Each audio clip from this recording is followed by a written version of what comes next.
1, 2, 1, 2, 3, 4. Hello viewers, welcome back to your channel lifestyle of Nishita. ఎలా ఉన్నారంతా? బాగున్నారా? ఎవరైనా మా ఛానల్ని కొత్తగా చూసినట్లయితే సబ్స్క్రైబ్ చేయండి, పక్కన బెల్ ఐకాన్ టచ్ చేయండి, లైక్ చేయండి, షేర్ చేయండి. ఈరోజు వీడియో అయితే పొట్ట కారం కాకరకాయ అండి. చూసారు కదా, ముందు వీటిని ఉడకబెట్టుకోవాలి. చిన్న చిన్న కాకరకాయలు తీసుకొని పచ్చివి, దాంట్లో ఉప్పు, పసుపు, కొద్దిగా నిమ్మకాయ పిండేసి వాటిని కొంచెం అలాగా నలిపినట్టుగా వేసేసి వాటిని ఉడకబెట్టుకోవాలండి. దానివల్ల దానిలో ఉండే చేదు పోతుంది అన్నమాట. బాగా ఉడికేసిన తర్వాత ఈ చిన్న కాయల్ని పొట్ట దగ్గర కొంచెం అలా చీల్చినట్టుగా దాన్ని ఓపెన్ చేసుకోవాలి. దాన్ని ఓపెన్ చేసుకున్న తర్వాత చూసారు కదండి, అసలు కాకరకాయ అంటే ఇష్టం లేని వాళ్ళు కూడా చాలా బాగా నచ్చుతుంది వాళ్ళకు కూడా. చూసారు కదా, ఇలాగా తీసేసుకోవాలన్నమాట. ఇవి బాగా ఉడికిపోయాయి కాబట్టి దాన్ని ఇలాగ ఓపెన్ చేసుకొని చూసాను కదా. ఇది ఏంటంటే మీకు ఆల్రెడీ నేను ఇంతకుముందు అత్తమ్మ 5 రకాల కారపొడులు అని చెప్పి ఒక వీడియో చేస్తున్నానండి. అది ఎవరైనా చూడకపోతే ఒకసారి మళ్ళీ దాన్ని చెక్ చేయండి. దాంట్లో తెల్లగడ్డ కారం చూపించాను మీకు. తెల్లగడ్డ కారం కొంచెం 2 స్పూన్స్ లేదా 3 స్పూన్స్, శనగల పొడి చూపించాను, శనగల పొడి 2 స్పూన్స్. 1 స్పూను ఎక్కువ తెల్లగడ్డ కారమే ఉండాలన్నమాట. అలాగా మీరు తీసుకునే కాయల్ని బట్టి ఆ పొడిని యాడ్ చేసుకొని ఈ పొడిని దాంట్లో స్టఫ్ చేసేయాలండి. చూసారు కదా, దాన్ని ఆ పొడి మీరు కాయల్ని బట్టి కన్సిస్టెన్సీని బట్టి నేను తీసుకోవాలి. తెల్లగడ్డ కారం కొంచెం 1 స్పూన్ ఎక్స్ట్రా తీసుకోవాలి. శనగల పొడి ఎంత తీసుకుంటారో ఆ క్వాంటిటీ కన్నా తెల్లగడ్డ కారం 1 స్పూన్ ఎక్స్ట్రా తీసుకోవాలండి. రెండుటిని ఈవెన్గా కలుపుకునేయాలి, 2 పొడులని. ఈ పొడుల్ని కాకరకాయలో స్టఫ్ చేసేయాలి. చూసారు కదా, అన్ని కాకరకాయలు అలాగే చేసుకునేసేయాలండి.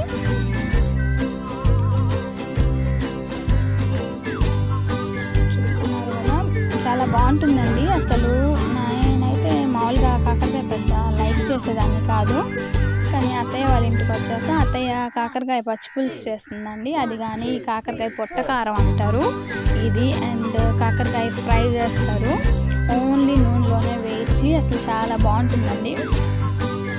ఒకసారి మీరు ట్రై చేయండి. ఈసారి ఎప్పుడైనా చేసే వీడియోస్లో మీకు కాకరకాయ ఫ్రై అండ్ కాకరకాయ పచ్చిపులుసు కూడా మీకు తప్పకుండా షేర్ చేస్తాను.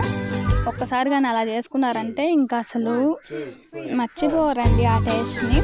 కాకరకాయ పులుసు అయితే 2-3 డేస్ వరకు కూడా పాడవదండి. అసలు చాలా బాగుంటుంది. అసలు చేదనేదే తెలియదు అన్నమాట.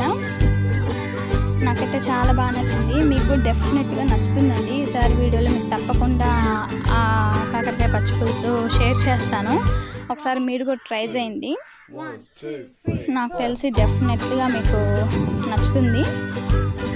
అండ్ చూసారు కదండి, ఈ కాకరకాయని అంతా స్టఫ్ చేసేసి నెక్స్ట్ స్టఫింగ్ అంతా అయిపోయాక వీటిని తిరుగుమాతలో వేసుకోవాలండి. కొంచెం ఆయిల్ వేసుకొని పోపు గింజలు, ఆవాలు, జీలకర్ర, కొద్దిగా ఇంగువ అండ్ కరివేపాకు, మినప్పప్పు, పచ్చిశనగపప్పు అవి వేసుకొని తిరుగుమాత పెట్టుకొని బాగా ఫ్రై అవ్వాలండి. ఎంత బాగా ఫ్రై అయితే అంత టేస్ట్ వస్తుంది, అంత చేదు కూడా తెలియకుండా ఉంటుంది అన్నమాట.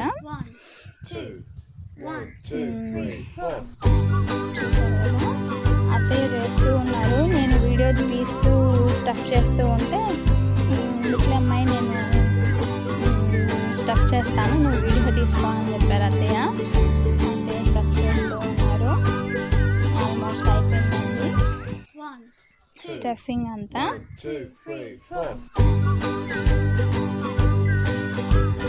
చూస్తున్నారు కదండి. సారీ అండి, మీకు ఇన్ని రోజులు వీడియోస్ రాలేదు. ఎందుకంటే నేను చెప్పాను కదా, విలేజ్లో ఉన్నాను. అక్కడ అసలు నెట్వర్క్ ఉందండి.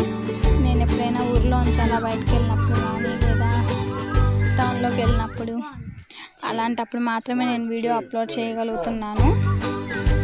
ఇక ఒక 2-3-4 డేస్ తర్వాత నుంచి నేను మీకు డైలీ వీడియోని షేర్ చేయడానికి ట్రై చేస్తానండి తప్పకుండా. సబ్స్క్రైబర్స్ అందరికీ అండ్ నా వ్యూవర్స్ అందరికీ చాలా థ్యాంక్స్ అండి. మీరు చేసే ప్రతి సబ్స్క్రైబ్ అండ్ మీరు చేసే ప్రతి లైక్ నాకు చాలా ఎనర్జెటిక్ బూస్టింగ్ లాగా ఉంటుందన్నమాట. ఎవరైనా ఏదైనా ఒక పని చేసేటప్పుడు వాళ్ళని సపోర్ట్ చేసినప్పుడు వాళ్ళకి ఇంకా కొంచెం బాగా చేయాలి, ఇంకొద్దిగా చేయాలి అన్న ఇంట్రెస్ట్ వాళ్ళకి కలుగుతుంది. లేదంటే చేయలేమండి. నన్ను అలా ముందుకు తీసుకువెళ్ళిన మీ అందరికీ చాలా థ్యాంక్ యూ అండి. చూస్తున్నారు కదా, ఇప్పుడైతే నేను మాట్లాడుతున్నాను. చూసారు కదండి, ఆయిల్ కూడా కొంచెం ఎక్కువగానే వేసాను. ఎందుకంటే కాకరకాయ కదా, కొంచెం ఆయిల్ పడుతుంది అందులో, బాగా ఫ్రై కాబట్టి కొంచెం మామూలు వాటికన్నా కొంచెం ఎక్కువ పడుతుంది అన్నమాట. కూడా పోపు గింజలు అంతా వేసేసుకున్నాను. అది కొంచెం గోల్డెన్ కలర్లో వచ్చాక కాకరకాయలు అలాగే కట్ చేసి పెట్టుకున్నాను కదా, వాటన్నిటిని తిరగమాటలో వేసేసానండి. ఇది కూడా సిమ్లో పెట్టుకొనే చేయాలండి. ఎందుకంటే మనం ఆ కారపొడి పెట్టున్నాం కాబట్టి హైలో పెడితే ఆ కారపొడి అంతా బాగా వేగేసి ఆ పొడి చల్లగా అయిపోతుందండి. కాకరకాయ వేగాలి కాబట్టి టైం పడుతుంది కాబట్టి హైలో పెడితే దాంట్లో ఉండే పొడి కలర్ చేంజ్ అయిపోతుంది, బాగోదు. అందుకని సిమ్లో పెట్టుకొని వేసుకోవాలి. చూసారు కదండి, కొంచెం టైం పట్టిందంట. మీకు నేను ప్రాసెస్ చెప్పేసాను కాబట్టి నేను ఆ వీడియో క్లిక్ చేసేసాను. ఇదండి కాకరకాయ ఫ్రై అయిపోయాక నా వీడియో ఎలా ఉంది చెప్పండి. ఇప్పుడు దాకా నా వీడియోని ఓపిక్గా చూసినాను వాళ్ళందరికీ చాలా థ్యాంక్స్ అండి. Thanks for watching. నెక్స్ట్ వీడియోలో మళ్ళీ కలుద్దాం. అంతవరకు బాయ్ బాయ్. చూసారు కదండి, ఇది స్టఫ్ వేయించక